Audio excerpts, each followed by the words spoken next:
Hello, my dear students. Welcome once again. I am Harleen Kaur. I hope you all are fine. Today, we are going to start a very interesting poem of class 8, and the name of the poem is The Ant and the Cricket, which is adopted from Aesop's fable. Yes, my dear students, kindly hold a pen or pencil and book in your hand. Before starting the reading of the poem, let us start with introduction. Aesop was a Greek fabulist and a storyteller. And here the word fabulist means one who writes or tells fables. He has written a number of fables. The Ant and the Cricket is one of the fables written by Aesop himself. Before proceeding further, understand the difference between a fable and a story. Yes, students, didn't you enjoy reading or listening the short stories when you were small? Yes, of course. We all like stories. So, a fable is a story which is often with animals as characters and that conveys moral. In the other words, we can say that a fable is a traditional story that teaches us a moral lesson. Usually, the character in the fables are animals, like in the poem The Ant and the Cricket. This poem teaches us a very important moral lessons of being industrious like an ant. It also teaches us that we should not be like the cricket. Now, I would like to discuss the goals and objectives of this poem. In this poem, you will understand the meaning of fable, the difference between the ant and the cricket, as the ant and the cricket have been personified as human beings with human qualities. The central idea of this poem, and you will learn the literary devices or the figures of speech. Moreover, in this poem, we'll cover one writing task, and that is diary entry. Now, students, let us concentrate on this mind map for the better understanding. The theme of this poem is that this poem conveys a realistic message. And in this poem, we'll see that the ant and the cricket are the two major characters.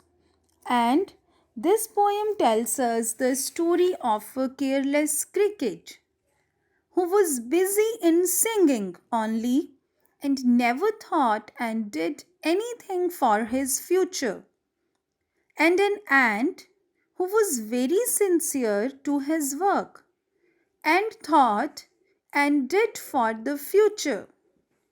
The ant lived with self respect even in harsh time, while the cricket had to beg and couldn't survive harsh hour of winter.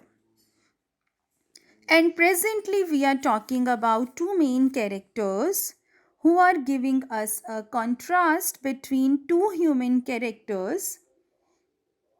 As our first character, the ant, represent people who are wise and bold, who can face all type of situations.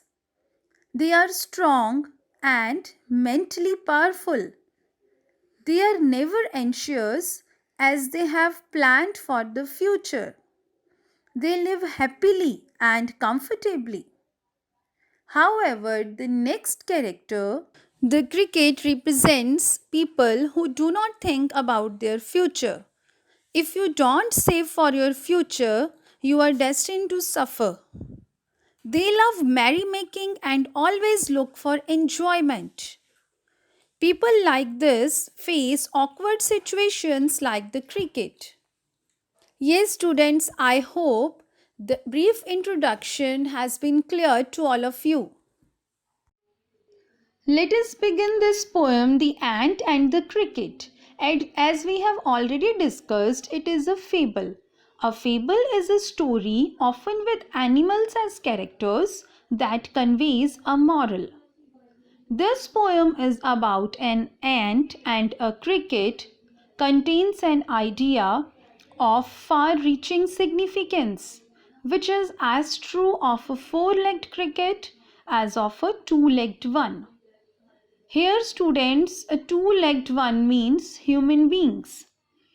As the title suggests that the whole poem revolves around the ant and the cricket. Today we'll read one such fable in the form of a poem. And however, it is written by Aesop himself. Now let us recite the first stanza of the poem together.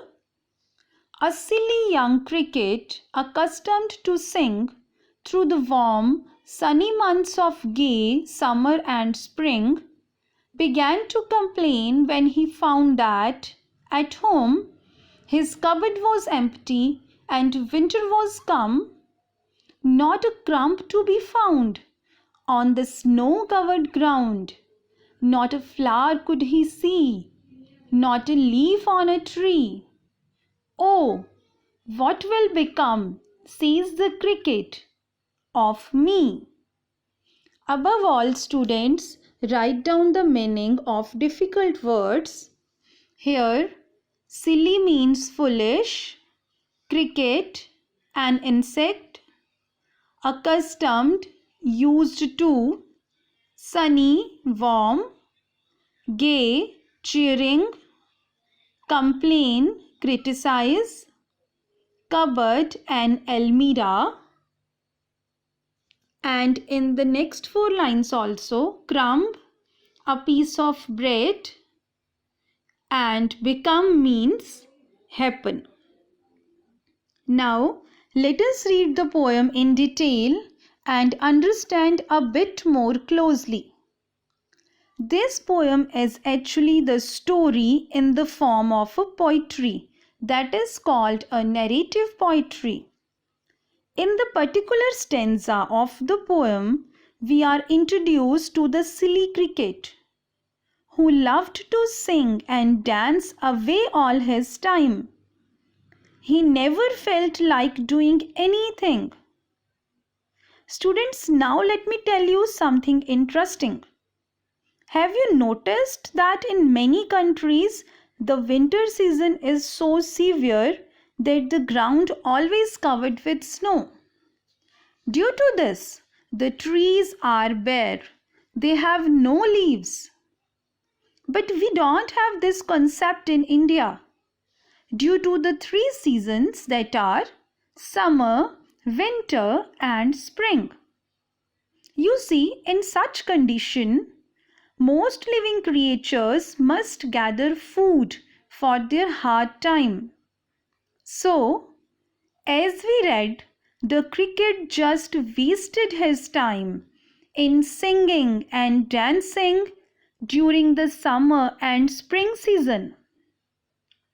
And later on, he realized what a big mistake he had made.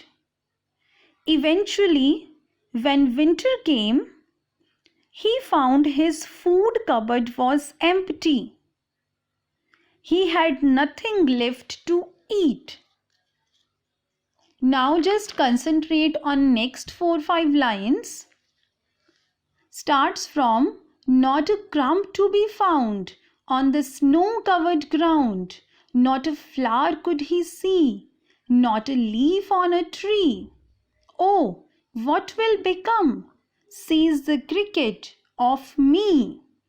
Now in these lines, it is clearly mentioned that because of winter, the cricket couldn't find any food in the snow-covered ground. The trees borne on leaves or flowers, they lay dead and dried. under the layers of snow. The cricket was sad and really scared. He wondered how he could survive the harsh winter. Yes, now, students, tell me, what do you think will happen to the cricket? Will he get something to eat? Or will he pay for his stupidity with his life? Yes, students, now we have completed one stanza. We still have to discuss more stanzas in the upcoming videos. You can read it once again. And if you have any queries, you can discuss. Thank you and have a nice day.